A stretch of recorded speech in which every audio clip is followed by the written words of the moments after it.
Your Daily 180, 180 seconds of pure Bible study. All right, we're in John chapter 1. We're going to pick up at verse 19 and read down through verse number 24. Now this is the testimony of John when the Jews sent priests and Levites from Jerusalem to ask him, "Who are you?" He confessed and did not deny, but confessed, "I am not the Christ." And they asked him, "What then? Are you Elijah?" And he said, "I am not." "Are you the prophet?" And he answered, "No." Then they said to him, "Who are you, that we may give answer to those who sent us? What do you say about yourself?"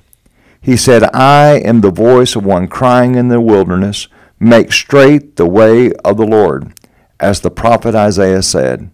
Now those who were sent were from the Pharisees. Now that interrogation will continue here, but now remember, John is the first one to take the stand.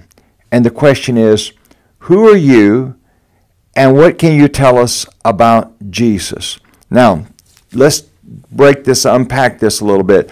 The religious establishment, they're cross-examining him, and typically the term in the Gospel of John, not all the New Testament, but in the Gospel of John, the Jews represent the idea of the religious establishment or the religious elites. And so they want to know what's going on because there's such a fuss and all these people are coming out to be baptized by John the Baptist. And he emphatically, John the Baptist emphatically agrees with everything that was stated in the prologue. I'm not the light. I was sent to bear witness of that light. And then he goes on to make the point, he says, I'm not the prophet. Now what prophet is under consideration?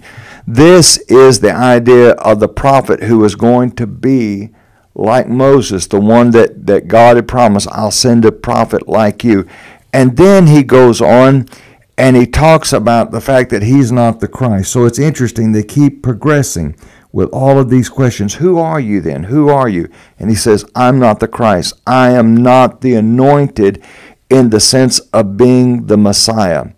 Now, as we think about this idea and we think about the fact that Jesus is the Messiah, he is the anointed, he was anointed for a special redemptive purpose, and John is pointing to that. Now tomorrow they're going to ask a question. We're going to see a question in verse number 25 that's going to continue this interrogation. Join us again tomorrow.